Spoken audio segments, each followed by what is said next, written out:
Well, this just changed everything. It, Welcome to Derry's finale, has established 3 things in real time. Pennywise is a savage. This is the most savage troll Pennywise we've ever seen. The Losers Club were very, very lucky to have that cosmic turtle working its ass off to save them and carry them through the movie, because Pennywise, realistically, would have torn all of them to pieces instantly. And this establishes a plot thread through time itself that may or may not retcon a lot of the stuff we know about Pennywise and the It universe. And this perfectly sets up the next 2 seasons of It, Welcome to Derry. We're gonna break it all down, y'all, starting now. We get a good glimpse of what Pennywise would be like if he went on a full-fledged feeding spree. Full power, no being stuck to Derry. No, this guy's coming after the world, the literal world. The finale starts off with this cloud of mist taking over the entirety of Derry. And when I first saw this, I'm like, bro, what the... Is this like the mist? Is this... We saw in the mist creatures coming from the Toad-ass space, theoretically, bringing with them a mist that takes over everything. I was like, is this our first look at what the mist looks like from another creature, another entity from the Toad-ass space? Because we know the creatures from the mist and Pennywise come from the Toad-ass space. There's one thing that makes you think, even though there's similarities, it's not the same kind of mist, because this thing freezes literally everything. I don't remember if the mist straight up froze anything in the Mist movie or the Mist story. This is freezing plants, flowers, icing entire lakes. Like, it's that level of cold. Pennywise decides to take over a school, grabbing the principal, making him his puppet, tearing his head off in front of the kids, and then using the deadlights on all of them. He deadlights every single kid in the school and taking them as a line of dead-litten slaves across this cold, frozen hellscape while he's blowing on a fucking trumpet. This is insane. This is how the episode starts. He just deadlighted Will in the ending of the last episode. This guy doesn't give a shit anymore. Pennywise doesn't care. Clearly, the artifacts have lost their grip on him. One of them got taken by the military out of its burial place and put in lava. They melted it or some shit. So Pennywise is like, I'm coming for everyone. Now, the kids have only this dagger, which they try to use on Pennywise. Now, this dagger works like the One Ring from Lord of the Rings. Anyone who has it, it turns them crazy because it just wants to go home, back to its resting place, or maybe where Pennywise is, or the ship that it crashed on. I don't know. But it turns you crazy. So they all need to start taking turns grabbing this dagger before it makes one of them lose their minds and start fighting everybody. They confront Pennywise. Pennywise grabs up Marge, okay? Takes her to a corner. Then he starts speaking and monologuing to her what her true identity is. She gives birth to Richie, one of the members played by Finn Wolfhard, who also plays Mike, one of my most hated characters of all time in Stranger Things.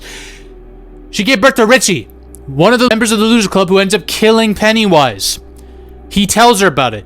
Your son is one of the group of people that ends up killing me. I know this. Now I gotta kill you, because I can see past, present, and future. This episode itself establishes Pennywise's ability to view all of time simultaneously. It's fucking crazy. Now my only question is, if you can see past, present, and future all at once, why did you wait until now to kill Marge? Why wasn't she the first chick you killed in the show? You know you have the sleep cycle that you have to start sleeping, and every 27 years, like, why the fuck would you just not make things easy for yourself and kill her? You know you easily could have. He did try to kill her in her school, but by making her cut out her eyes, why didn't you just become a demon baby again and just rip her in half? Am I missing something, guys? Like, why didn't he do this? It's not like Pennywise has a limit about, oh, I'm only allowed to kill 1 kid a day. Why didn't you just kill her? Maybe I'm missing something. But this does establish the fact that Pennywise himself, even though he sees time all at once, it's very confusing to even him. Like, because he sees it all at once, it loses its effect on him. As opposed to if he was just to see the future itself, right? So it fucks with him a little bit. He's like, I don't know how to do this, Georgie. All these kids. I'm just gonna kill a kid today. I don't fucking know, y'all. That's what he's saying in his mind. So maybe that kind of explains it. Like, he is himself, he's so overpowered in his omnipresence and his omniscient way of knowing everything that this cosmic entity fucks with himself almost. This does kind of make things weird for those who are going to rewatch the first 2 It movies, because now you have to rewatch the first 2 It movies knowing this context. He can see time like this. He knows exactly how the Losers Club are going to beat him. And there are 12 artifacts that are imprisoning him. We never hear about these again. We never hear about them in the first 2 It movies. You think you would, knowing that Pennywise knows these are his ultimate weakness? So why not, like, figure out a way to control various residents of Derry to unearth these artifacts so that you can break the boundary between you and the rest of the world? I don't know. It's a bit weird. This is the problem when you do a prequel show and establish too much. You start to question everything that comes after it. Then, before Pennywise can kill Marsh and kill the woman who gives birth to one of the people that murders him in the future, Halloran is able to zap him, freeze him, and get into his mind. I don't know how a hell human is able to infiltrate the mind of a cosmic entity, but he does. And he's able to trap Pennywise into the memory of Bob Gray. A memory of Bob Gray, the human form that Pennywise took, established in the last episode, played by Bill Skarsgård. Pennywise the Dancing Clown was an actual human named Bob. And Pennywise, the entity, it took his form after feeding on him, and then tricked his daughter into thinking that he was her dad, which is really funny. We're going to get to that. But he's trapped in a memory of Bob Gray's as a result of what Halloran did to him. I don't know how the hell, even if a person has the shining ability like Halloran has, how can you do this to a Lovecraftian entity? It's not like they have a human mind that you can tap into. This is like maybe you can tap into the memories of their victims and trap him in, but how would you trap an entity? And the power scaling here is a bit weird. They try to defeat Pennywise like this. They take the dagger and try to dig it into the base of this tree, which is like the final endpoint of the 12 artifacts that make up that prison. They have to do this, otherwise Pennywise will escape from this location and then enter the rest of the country and the rest of the world after that, which is what the military wants for some stupid reason. Pennywise is running at them, taunting them. One of my favorite shots is this. He's getting shot by some of the main characters, so they try to slow him down, shooting his head off. He regrows them. And the final act of this episode reminds me a lot of Black Phone 2. If you guys have seen the Black Phone 2, exact same setting, with a similar way that they defeat the villain. They're on ice, in this frozen hellscape, and the spirits of the undead children come to help him. Exactly the same thing happens here. Rich, the kid who died in the Black Spot event, last episode, which sucked. That was really sad to see. I really liked this character. His spirit comes back, sticks his middle finger at Pennywise, and helps push the dagger down while Pennywise goes into a full dragon bat form, trying to chase them down. It's a really cool visual. But, like, how did this happen? Apparently, one of the ghosts of one of the natives, who's been prevalent throughout the entire It series, she is a spirit that can guide and dispatch other spirits to help people. I don't know how she can do this.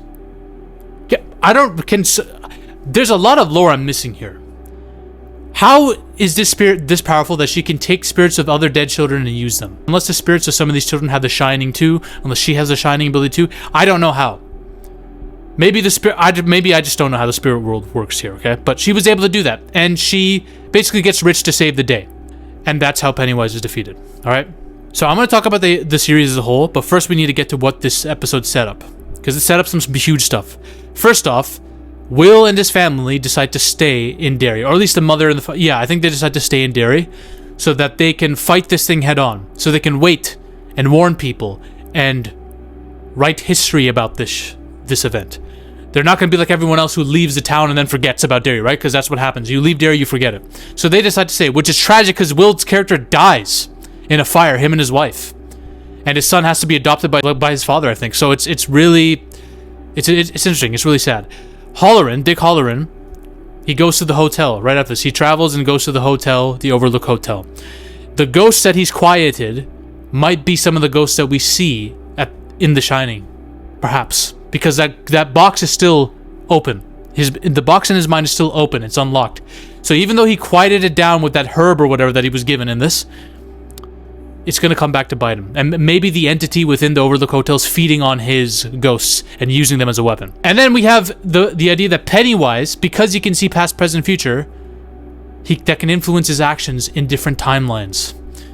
So I think it's confirmed that one of the next seasons takes place in 1900.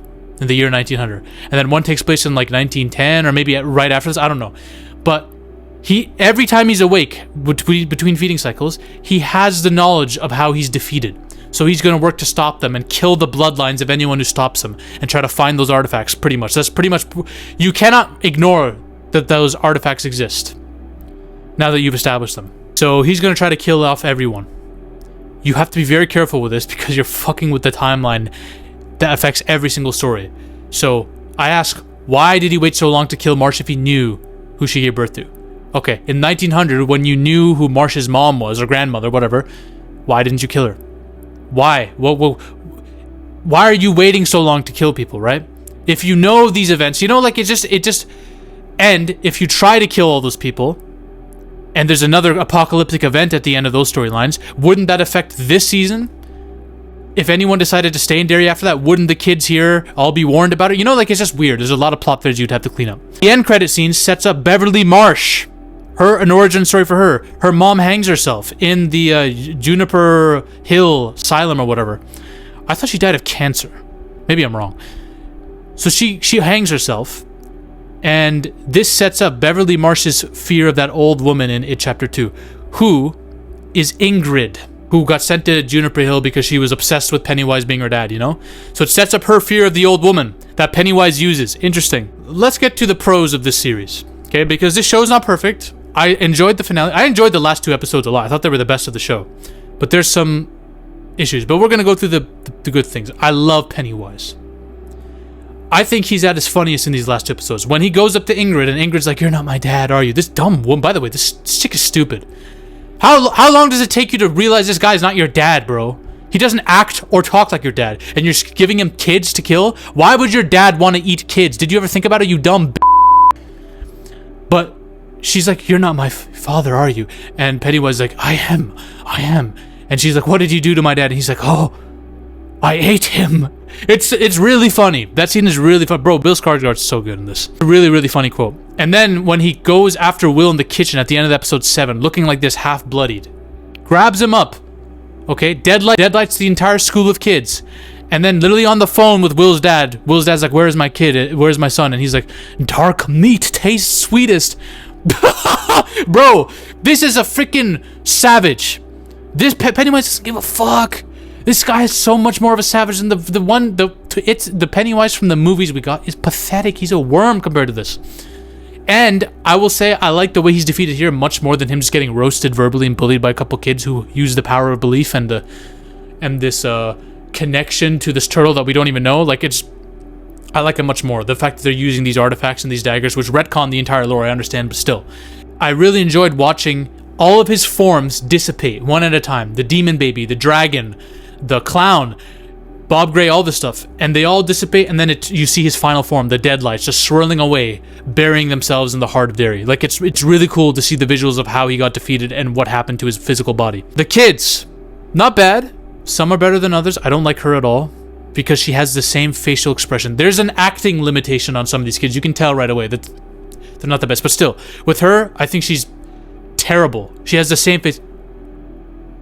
"No, you, my dad, blah, blah." She's so annoying in the show, bro. I can't be the one who fucking utterly despises her. I really like Marge, though. I like Marge a lot towards the end of the show. I really like her arc. She's really funny, too, in the finale. I really liked her, and I like these two a lot. Rich's death was really sad, and this Will's better than the Will from Stranger Things. I don't give a fuck what anyone says. Cons. The entire military subplot is so fucking stupid. It's so pathetic. It takes... I understand the idea of having Dick Hallorann and teasing The Shining. You didn't really... I think this military plot was so stupid it actually took away from the show. The general's plan is so utterly dumb. I've given Jurassic World a lot of shit for trying to weaponize raptors. Wayland a lot of shit for continuously trying to weaponize xenomorphs. But they look like high IQ geniuses compared to this dude. This dude's end goal is to save America through fear. By releasing the entity known as It, he's going to cause so much fear around the country that the citizens of the country are just going to listen to any command or law or order. That's his goal. So that America can grow stronger and fight back against all of its enemies. This is the most low IQ thing I've ever heard. You have literal soldiers shooting at civilians so they can save this entity and let him roam around. They know. This guy just deadlit and took captive a school of children. And when he's even confronted on this, like, bro, look at the amount of people that are dying as a result of this. He's like, a few people dying is worth saving the country. Look, a couple kids getting eaten is fine as long as the country's saved. What? Huh? Do you hear yourself, you moron? Let's look at the minimum, the bare minimum that happens when you release this entity.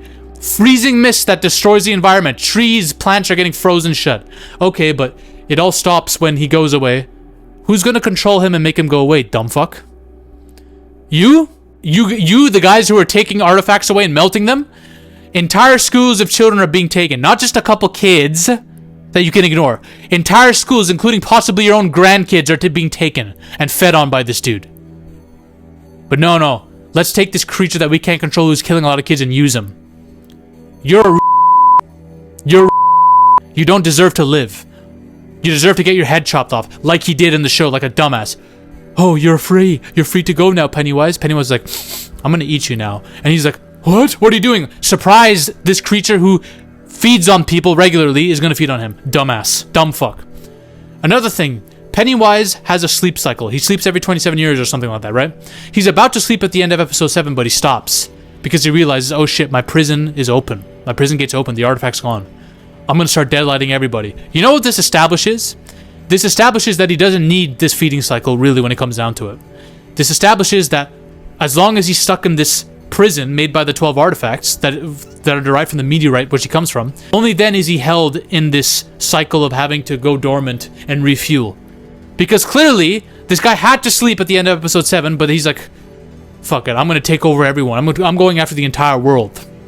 So clearly you don't need the sleep, really, because you were all ready to take over the entirety of Derry and everything that lies beyond it without going to sleep. So this kind of retcons what we know about Pennywise, because Pennywise himself isn't the one who needs sleep, and he himself is not the one choosing to stay in Derry. It's all linked to the 12 artifacts. He doesn't need the sleep until the prison holds. This kind of changes literally everything. It retcons everything. I'm telling you, when you do this kind of shit in prequels, it ruins shit. I think maybe it was a step too far, this show. As much as I enjoyed it, and look, I did enjoy those last 2 episodes a lot. I enjoyed episode 5 a lot. 5, 7, and 8 are the best episodes of the show. Not really sure what the point was. But, all good. Good finale. They set up the next few seasons as well. I really don't know how you're going to... Unless you're doing something cataclysmic, there's not much that you can do that's different than what you already did in these shows. Is Pennywise going to rule the world and everyone's going to forget? Is that what we're going to do? Are we going to do something very different? No, we're not going to do anything different. We're not. You can't. But those are my thoughts on that. Like and subscribe. Ladies and gentlemen, we are on a mission to take over Hollywood. But the army must keep growing. If you want to suggest video topics to me, or talk about your favorite movies or favorite film theories in a community with like-minded individuals, join the Zafy Discord now. Link is in the description and the comment section as well. Join us. This movement is just beginning. We're taking over Hollywood, one coke line at a time.